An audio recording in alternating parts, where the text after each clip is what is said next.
This is, the Miller Blueberry Farm. The opportunity to take over this farm and keep it open, it's more of a community service. We have almost 1,500 visitors a year to pick blueberries. When I took over, I decided to go ahead and hone up my beekeeping skills and get some bees. What I do is hobby beekeeping. It's about making honey, but it's about pollination. It's about taking care of the bees more than anything else. Coming up on 70 years old this year.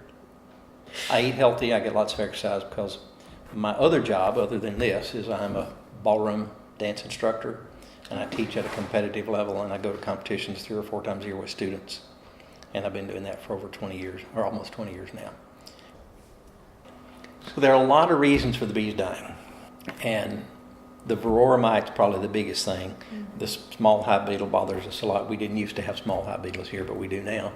I don't know that I lose any more bees now than I did years ago. Some years I lose a lot, some years I don't.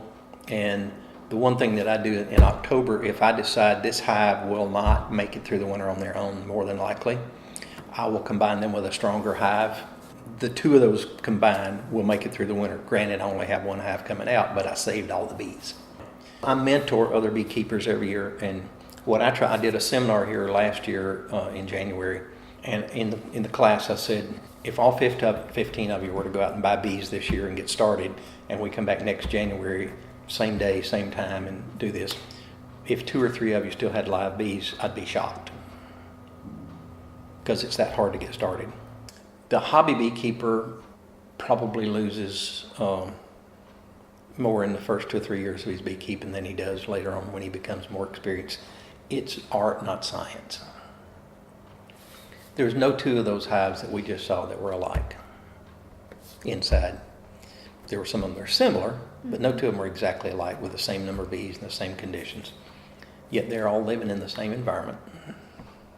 They all get the same treatment from me, but no 2 of them were exactly alike. Last October, they looked great. On up in November, when I took a peek in, they still look fine, and then I'll go back in January and they're gone. I've got a full super of honey in there that came off one of those 20 pounds, 25 pounds of honey in it at least, and there's not a bee left in the hive. I don't find any part of the beekeeping to be a problem. Probably just finding the time to do what I need to do when I need to do it, and battling the weather. Like once it gets really, really hot, being inside that bee suit's no fun, but you still got to do it.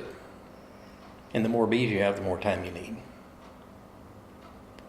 I grew up on a farm. I always wanted to have an opportunity to do something like this in my spare time, but because of working high stress financial situations, if you work 16 hours a day, you don't have time to keep bees, have a garden, and do all those things.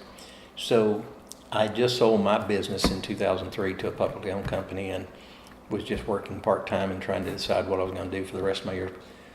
I could have probably made a lot more money if I'd continued to work in the field that I was good at, but at the same time I wouldn't have enjoyed life nearly as much as I do now.